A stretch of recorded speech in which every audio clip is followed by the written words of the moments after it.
tous et à toutes. Donc, je m'appelle Stéphanie Balm, je suis chercheure à Sciences Po Série et je suis la doyenne du collège universitaire. Donc, j'ai choisi un sujet qui est un sujet de recherche pour moi, qui correspond à la place de la Chine dans le monde. Et en fait, ce sujet, je l'ai choisi aussi parce qu'en tant que doyenne du collège universitaire, en fait, ce sujet est très lié au projet du collège. L'annonce du séminaire est de travailler, après le talk de Sergueï, sur la perspective des relations entre les États-Unis, la Chine et l'Europe. Vous comptez très justement, 1, 2, 3, il s'agit du G3. Mais pourquoi le G3 ? Alors, il se trouve que je fais partie des académiques de Sciences Po depuis quelques années maintenant, mais j'ai eu l'immense chance de contribuer à l'expérience de Sciences Po à l'international et en particulier en Chine. Et la Chine a été mon lieu d'études, non pas mon domaine d'études, mais mon lieu d'études pendant 13 ans, où j'ai vécu en Chine et j'ai vécu très longtemps aussi. Enfin, j'ai travaillé très longtemps dans une université qui s'appelle l'université de Tsinghua pour Sciences Po. Et c'est de là que vient le concept de G3. Donc je raconte très rapidement, mais vous savez que les chercheurs, souvent, ont besoin de discuter autour de la machine à café. Alors à Tsinghua, il n'y avait pas exactement une machine à café, c'était plutôt le moment du thé. Et au moment du thé, à Tsinghua, lors d'une rencontre du G20, un de mes collègues, juriste, très malin, plutôt drôle, me dit « Ah là là, le G20, tu connais la dernière blague qui circule dans les routes-rondes de Pékin ? Le G20, en fait, c'est le G2 plus 0. » Et donc, je réfléchis, je me dis, est-ce que j'ai bien compris en chinois ce qu'il veut me dire ? Est-ce que c'est bien le sens ? Et je vais feindre un peu de naïveté en lui disant, ah bon, mais qui sont donc le G2 ? Qui constitue le G2 ? Et qui est le reste du monde qui a le plaisir d'être nommé le 0 ? Il me dit, mais évidemment, la centralité des relations sino-américaines. Il s'agit évidemment des relations entre la Chine et les États-Unis. Alors cette centralité, cette blague en fait, qui était une boutade, elle a été éclairante pour moi et ça a été une de mes plus grandes leçons de géopolitique jamais reçues. Et j'ai mis ça de côté dans un coin de mon cerveau. Et lorsque je suis devenue doyenne du collège universitaire et que j'ai repris un peu mon travail en sciences politiques, eh bien je me suis mis à creuser cette question. D'abord pour comprendre que le G2 en Chine, mais aussi aux États-Unis, est une évidence. Que Pékin et Washington sont d'accord là-dessus, que le monde est ordonné selon le G2. Ce qui implique une autre réflexion tout à fait intéressante, c'est que les États-Unis et la Chine ne sont pas toujours en désaccord. Parfois, ils sont d'accord. Et on ne sait pas si le monde va mieux lorsqu'ils sont en accord ou lorsqu'ils sont en désaccord. Et ça aussi, c'est une source de réflexion intéressante. Le G2 plus 0 en Chine s'appelle aux États-Unis le Chimerica, avec un grand historien qui s'appelle Ferguson, qui explique que le monde tourne autour de ces deux grands pôles. J'ai, en creusant la question, commencé à me décentrer et à comprendre aussi que quand on regarde l'histoire des États-Unis, l'une des plus jeunes nations du monde, qui est en relation directe avec l'une des plus anciennes civilisations du monde, la Chine, eh bien, il s'est passé uniquement quelques années, exactement 6 ans après la déclaration d'indépendance des États-Unis, pour qu'un vaisseau parte de New York, arrive dans le sud de la Chine pour commencer le commerce avec la Chine. Et ce qu'on peut très vite là en déduire, c'est qu'en fait, l'histoire des États-Unis d'Amérique, la très jeune histoire des États-Unis d'Amérique, est en symbiose totale avec l'histoire très récente de la fin de la dynastie des Qing jusqu'à aujourd'hui. Et cette interaction, elle est très directe. Si on la compare avec l'Europe, et c'est pour ça que c'est important de se décentrer, nous, on a l'impression que notre histoire avec la Chine est infiniment plus longue, et de fait, elle l'est. Si on remonte à l'Empire romain, à l'Empire byzantin, aux missions scientifiques des jésuites de Louis XIV en Chine, etc., elle est plus longue. Mais dans l'histoire moderne de la Chine, de la fin de l'Empire, du début de la République populaire de Chine, en fait, la Chine ne cesse de se penser dans un rapport de miroir avec les États-Unis et non pas avec l'Europe. L'Europe arrive très tard dans cette histoire-là. D'abord, l'Europe est marquée par les traités inégaux, beaucoup moins que la Chine. L'Europe est marquée par pratiquement un 2/3 du XXe siècle où il n'y a pas de relations institutionnelles très abouties, et aussi tout simplement parce que l'Union européenne est une création très récente. Donc la communauté européenne et la Chine arrivent à nouer des contacts à la fin de la révolution culturelle, en 1976, et le premier document stratégique de l'Europe sur la Chine date de 2003. Alors que 2003, c'est un moment aux États-Unis où toutes les administrations depuis Nixon, en fait, travaillent à l'intégration d'une politique américaine vis-à-vis de la Chine. Donc ce G2+0, il est perçu comme étant absolument évident, et du côté chinois et du côté américain, et il était ignoré jusque-là par les Européens, d'où l'importance de ce décentrement. Donc moi, ce que je voudrais essayer de voir maintenant avec vous, c'est quelques points. D'abord, comment la Chine est devenue centrale dans le monde. Ensuite, comment l'on peut qualifier les relations entre les États-Unis et la Chine. Comment, en troisième temps, on peut qualifier les relations entre l'Europe et la Chine, et finalement essayer de dresser quelques perspectives, en essayant de dresser des perspectives de manière relativement humble. Humble à deux écarts. La première raison, c'est que vous n'êtes pas sans savoir que l'accès au terrain chinois est désormais extrêmement difficile. Nous vivons dans un monde où la Chine est fermée depuis 2 ans et demi. Donc y aller, y conduire des recherches, y revenir dans un temps que l'on peut à peu près maîtriser compte tenu du Covid, et sans avoir laissé derrière soi des chercheurs bien embarrassés d'avoir parlé à des Occidentaux, est un souci. Et donc nous nous retrouvons aujourd'hui quasiment dans la même situation que les chercheurs, les sinologues, on disait autrefois, qui travaillaient sur la Chine dans les années 70 sans pouvoir y avoir accès. Il est grand temps de relire Simon Leys, et pour ma part, je relis Leys pour comprendre comment il travaillait sur la Chine sur la base de sources uniquement officielles et essayer de dégager de ces sources officielles un minimum de vérité. La deuxième raison pour laquelle il faut beaucoup d'humilité, parce que c'était incroyablement complexe, et dire ça, c'est vrai de beaucoup de sujets, mais surtout les variables dépendantes de l'évolution de la dynamique du G3 sont multiples. Donc on pourra dresser des scénarios, mais il faudra être relativement humble. Et je le suis d'autant plus que récemment, j'ai dit une très très grande bêtise devant les médias, et donc je n'ai pas l'intention de recommencer de sitôt. Alors, premier point sur la Chine. La Chine qui fait désormais vraiment partie de notre quotidien. Qu'est-ce que l'on peut apprendre, qu'est-ce que la Chine nous apprend de son ouverture au monde à la fin des années 70 jusqu'à aujourd'hui? Elle nous apprend, et elle a contribué au monde de manière très intéressante, contradictoire, et qui doivent nous faire réfléchir. La première, c'est que la Chine a été un pays très en l'avant-garde dans l'éradication de la pauvreté. Que vous regardiez toutes les statistiques de l'indice de développement humain, du PNUD, etc., la Chine est le pays qui a contribué le plus à l'échelle mondiale à la chute de la pauvreté dans le monde depuis une quarantaine d'années. Deuxième élément extrêmement intéressant, la Chine a reconstitué en 40 ans un écosystème scientifique absolument considérable. Et je dis bien reconstitué, parce que l'histoire nous apprend qu'elle avait commencé à établir un écosystème scientifique dans les années 10, 20 et 30. Mais elle nous remet en cause aussi la Chine à plein d'égards, parce que précisément nous étions persuadés que que la leçon d'abord de la fin de la guerre froide post-89, c'était que les pays riches et démocratiques étaient les pays qui survivaient à l'histoire. Or, la Chine est un contre-exemple absolu. Et par ailleurs, nous étions persuadés qu'il fallait être une grande démocratie pour devenir une puissance scientifique. Là aussi, la Chine nous met face à des grandes certitudes que nous avions. Et puis la Chine d'aujourd'hui, c'est une Chine qui se démondialise, se replie sur elle-même, se politise en retrouvant, j'allais dire, à la fois ses vieux réflexes de régime impérial autoritaire et ses vieux réflexes maoïstes ou stalino-maoïstes. Mais cette réalité de la Chine, en fait, nous l'observons, d'après moi, depuis 2008 et depuis l'échec politique des Jeux Olympiques. On n'a pas le temps d'en parler ici.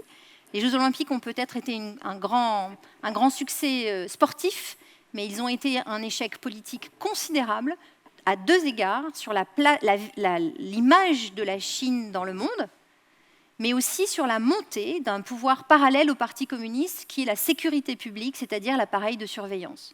Depuis 2008, donc, nous voyons évoluer une Chine vers tout sauf un régime démocratique, libéral, ouvert, mais nous voyons aussi une Chine qui est de plus en plus ambitieuse et qui, naturellement, en fait, reprend sa place dans l'histoire. Le fait que la Chine reprenne sa place dans l'histoire aujourd'hui est une aberration historique qui vient des heurts du XXe siècle, des guerres civiles et des différentes guerres, y compris de la période coloniale et des invasions qu'elle a pu subir. Les ambitions de la Chine sont très clairement affichées. Le long de la route de la soie, avec des programmes scientifiques, notamment le Made in China 2025, qui a tant fait réagir qui a fait réagir beaucoup de chancelleries dans le monde. Et l'idée étant de projeter la Chine en 2049, lorsque la Chine fêterait le 100e anniversaire de la République populaire de Chine, et assumer son rôle de première puissance scientifique, économique, politique, dans le cadre d'un nouveau pôle face aux États-Unis, qui aurait donc été uniquement la puissance du XXe siècle. À sa manière, la pandémie de Covid-19, avec toutes ses répercussions à l'échelle planétaire, elle a montré à quel point l'histoire mondiale, mais aussi l'histoire de chacun de nous dans cette salle, l'histoire individuelle, est profondément marquée par le quotidien de ce qui se passe en Chine. Ce qui se passe en Chine fait partie de notre vie au quotidien.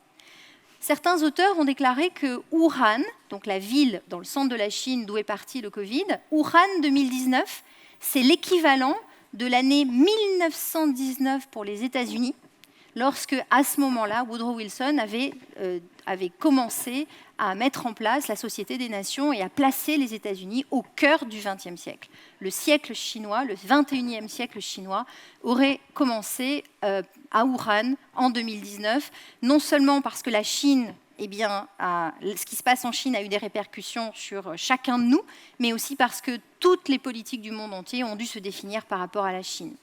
J'aime reprendre ici la philosophe Han Cheng, qui résume très bien les choses en disant de la fin du 19e à 49, on doit parler de la Chine avec le monde. La Chine était le monde. Depuis 1978, la Chine, au cœur de la globalisation, au cœur de l'OMC, la Chine, elle est dans le monde. Et depuis les années 2020, la réalité, c'est que la Chine est le monde. Alors, où en sommes-nous des relations sino-américaines, qui est le point très fort qui nous intéresse ici? D'abord, sachez vraiment que les relations sino-américaines constituent le sujet numéro 1 de politique intérieure des États-Unis et probablement le sujet numéro 2 de politique intérieure en Chine, juste après la stabilité de la Chine. La relation sino-américaine est dans un état de crise, qui est un état de crise quasi absolu. Elle est objectivement beaucoup moins bonne que ce qu'elle a été des années 1844 à 1971 et après 1978. Et je fais simplement ce clin d'œil pour vous rappeler qu'en réalité, dans l'histoire des 250 ans d'histoire entre les États-Unis et la Chine, il y a des moments de très très grande cohésion entre les deux pays. Mais là, actuellement, la réalité est tout autre. La relation est extrêmement mauvaise. Elle tient au fait que la politique de Donald Trump est venue, qui est complètement, qui incarne un mouvement politique nativiste, raciste, anti-chinois issu du XIXe siècle et qui s'est articulé autour de la confrontation avec les ambitions politiques et scientifiques de la Chine et qui s'est traduit par un certain nombre de sanctions et un discours de confrontation avec la Chine. La politique de Trump, combinée avec la politique de Xi Jinping, qui elle-même s'est durcie en Chine, nous ramène à des moments qui ont été les moments les plus durs de la relation entre la Chine et les États-Unis, du temps du macartisme, Mais aussi, si on ne regarde pas que du côté des États-Unis, mais du côté de la Chine, je ne sais pas si vous savez, mais Mao Zedong, commentait très régulièrement la politique américaine.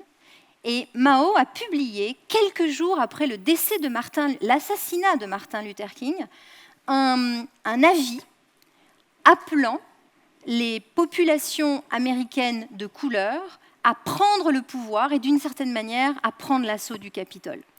Si on reprend la période de McCarthy et la période de Mao Zedong anti-américain, et le niveau de conflit entre les deux pays, comparativement, on est à peu près dans des logiques semblables. En même temps, ce qui est très différent, c'est que les États-Unis et la Chine sont dans un niveau de dépendance extrêmement important. Et je voudrais vous montrer quelques graphes maintenant, rapidement.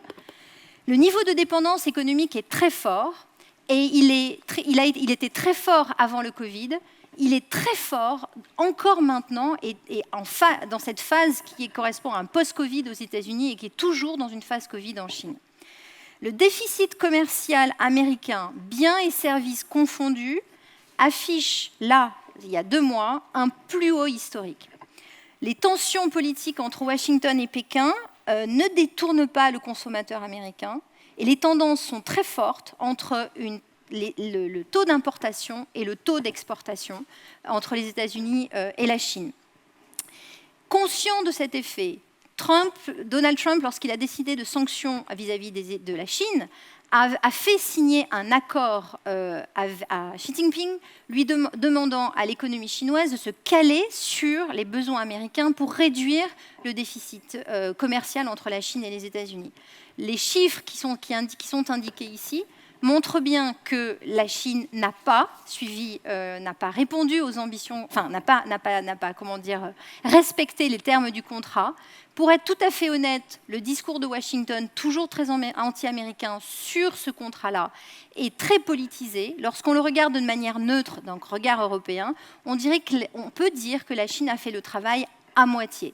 C'est-à-dire qu'elle a respecté 60% environ des clauses qui étaient indiquées dans le rapport entre la Chine et les États-Unis pour réduire le déficit commercial américain. Mais autant dire que M. Biden hérite d'une politique Trump très anti-chinoise, avec des accords qui impliquent lui-même sa propre politique vis-à-vis de la Chine.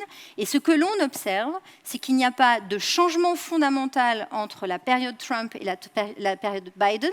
La seule évolution significative néanmoins est au niveau du ton qui est employé et d'un discours qui est nettement moins, offensivement raciste, pour bien dire les choses, en tout cas tel qu'il est perçu par Pékin. Quant à l'Europe, je l'ai dit tout à l'heure, dans ce G3, où se trouve l'Europe ? L'Europe a une longue histoire avec la Chine, l'Union européenne découvre à peine la Chine. Pendant très longtemps, l'Union européenne était uniquement focalisée sur ses frontières, sur ses sujets les plus directs, et il y a très peu de temps que l'Europe a commencé à s'intéresser à la Chine. 2003, je l'ai indiqué tout à l'heure, et correspond à l'année du premier document stratégique de l'Union européenne vis-à-vis de la Chine, mais en réalité, le changement de paradigme, c'est-à-dire ce qu'on appelle la fin de la naïveté de l'Europe vis-à-vis de la Chine, eh bien, cela est très, très, très récent et a été institutionnalisé dans un discours de 2019, simplement, où l'Europe, à ce moment-là, tente une politique commune vis-à-vis de la Chine et propose un texte qui sera ensuite amendé, qui proposera derrière un plan d'action et d'investissement avec la Chine, et malheureusement, ce plan d'action et d'investissement avec la Chine est aujourd'hui totalement bloqué. Or, certains des chiffres qui sont indiqués ici montrent que les entreprises européennes sont plus dépendantes encore que les entreprises américaines du marché chinois. Donc l'attention pour nous, Européens, elle est plus forte vis-à-vis de la Chine que les États-Unis vis-à-vis de la Chine. Les investissements directs étrangers, le flux et le stock d'investissements directs étrangers est plus important dans le sens Europe-Chine que dans le sens entre les États-Unis et la Chine. Et c'est ce nettement plus. L'Europe est près de 2 fois plus dépendante des exportations avec la Chine que les États-Unis. Alors, quelle perspective pour le G3, c'est-à-dire pour cette dynamique États-Unis, Chine, Europe? Alors, moi, je suis quelqu'un sans montre, donc il me reste combien de minutes? Parfait, super, très bien. Donc, quelle perspective pour le G3? D'abord, un petit résumé pour essayer de comprendre comment chaque point du triangle se positionne. M. Biden a annoncé, sous la forme d'une formule journalistique, que les relations des États-Unis avec la Chine pouvaient être résumées en une politique dite du 3C, the 3C policy.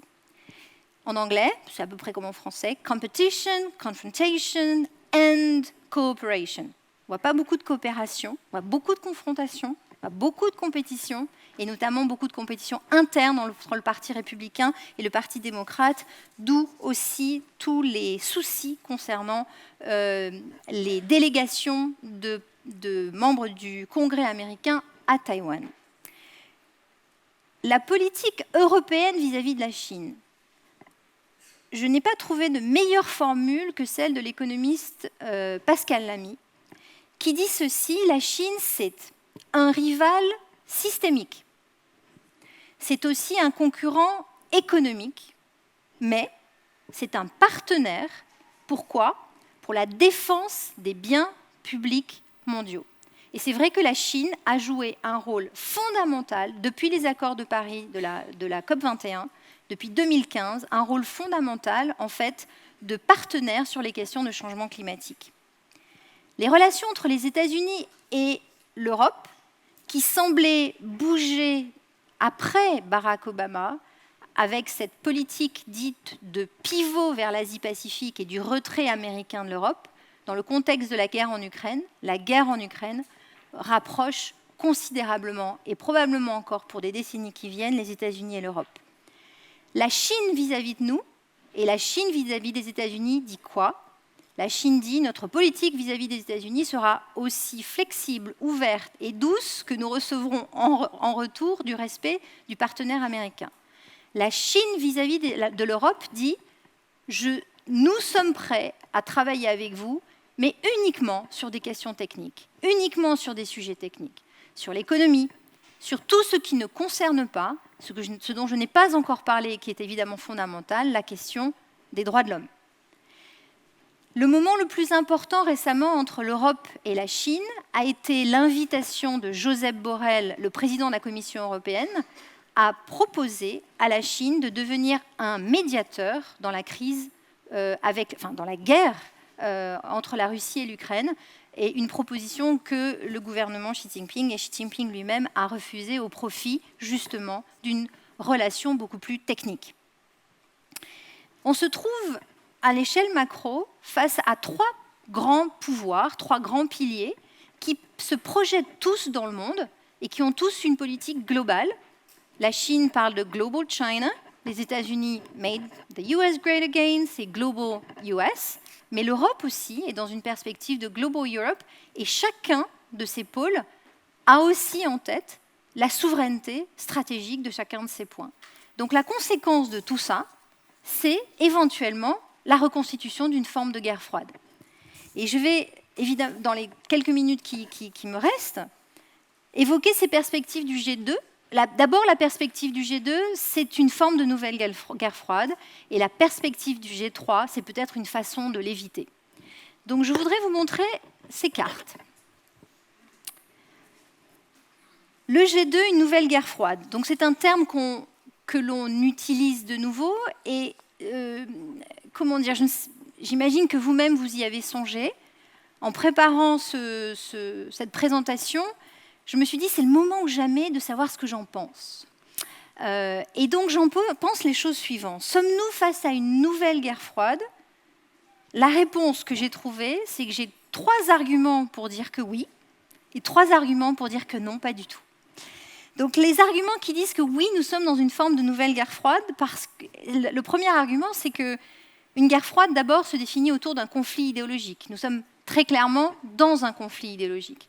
Dans le contexte du G3, il y a quand même plusieurs conflits idéologiques, dans le sens aussi où le modèle sociétal et politique américain n'est pas le même modèle sociétal et politique européen. Mais il y a un conflit idéologique. Nous sommes aussi face à une compétition militaire et technologique très forte entre les États-Unis, la Chine et l'Europe en fait partie. Et donc aussi, troisième argument, dans une rivalité stratégique. Donc nous avons 3 raisons de penser qu'effectivement, nous sommes dans une forme de nouvelle guerre froide. Les raisons pour lesquelles on devrait être beaucoup plus nuancé sont les suivantes. D'abord, le niveau d'interdépendance dont j'ai parlé, économique, social, mais aussi technologique. La mobilité entre les personnes est infiniment plus important que pendant la guerre froide. Deuxième argument important, les alignements des pays sont beaucoup plus flous que pendant la guerre froide. C'est la raison pour laquelle je vous ai proposé cette carte, le monde de la guerre froide.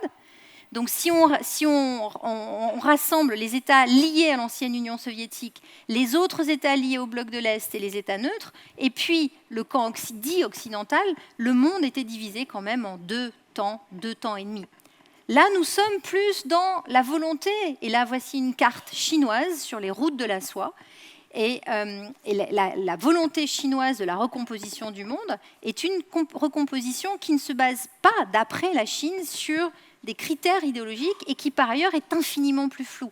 Quand la Chine va chercher le soutien de la Grèce, de l'Italie, du Venezuela, du Burundi, du Rwanda, mais aussi de la Russie, elle est justement dans un alignement extrêmement flou des alliances. La route de la soie, la Banque asiatique de développement et des infrastructures sont précisément des projets qui cherchent à refonder un ordre global et en même temps à ne pas le refonder sur la base de l'ancien axe nord-sud ou est-ouest. Et le troisième argument, c'est celui-ci, c'est que la Chine dit, elle, s'opposer à une mentalité de guerre froide. Vous avez sans doute suivi l'actualité hier, Xi Jinping et Poutine qui ont donc fait une déclaration intéressante où tous deux disaient qu'ils voulaient insuffler une énergie positive pour la stabilité du monde qui fait face à des troubles, non pas politiques, mais sociaux, ce qui est quand même très intéressant. Et donc, je vais conclure, parce qu'il est temps de conclure, sur la perspective, sur les scénarios possibles. Premièrement et première variable, évidemment, c'est la politique intérieure de chacun de ces blocs qui va tout déterminer. L'avenir de la politique américaine, d'une part, et par ailleurs, le 20e congrès du Parti communiste chinois qui aura lieu le 16 octobre, qui normalement devrait introniser Xi Jinping en véritable empereur. Pour la première fois dans l'histoire de la République populaire de Chine post-78, le dirigeant chinois ne suivra pas les règles de tradition, de succession des leaders, a changé la constitution en 2018, se poutinise pour rester au pouvoir, le souhaite-t-il à jamais. Donc, 2 scénarios possibles. Soit nous avons aux États-Unis, en Chine et en Europe la capacité d'avoir des leaders qui sont des leaders éclairés, libéraux, ouverts, qui ont envie de dialoguer. Et si c'est ça en Chine, le Parti communiste explose, donc c'est une catastrophe à venir pour pas mal de temps. Soit au contraire, la situation politique se durcit et je crois qu'il serait raisonnable, malgré tout, de réfléchir à la probabilité que la situation va empirer et que le découplage va s'accentuer. Sergueï a fini son propos de manière un peu pessimiste, je crains que le mien le soit aussi, à moins de vous dire une chose, c'est que quel que soit le rapport que l'on a à l'Europe, et là je quitte le monde académique, ce qu'il nous faut aujourd'hui, c'est l'Europe, encore plus d'Europe. Et je voudrais vraiment conclure en n'oubliant pas Fariba Abdelrah, notre chère collègue du CERI. Cette semaine aussi lui est dédiée. Pensez à elle et nous espérons sa libération. Merci.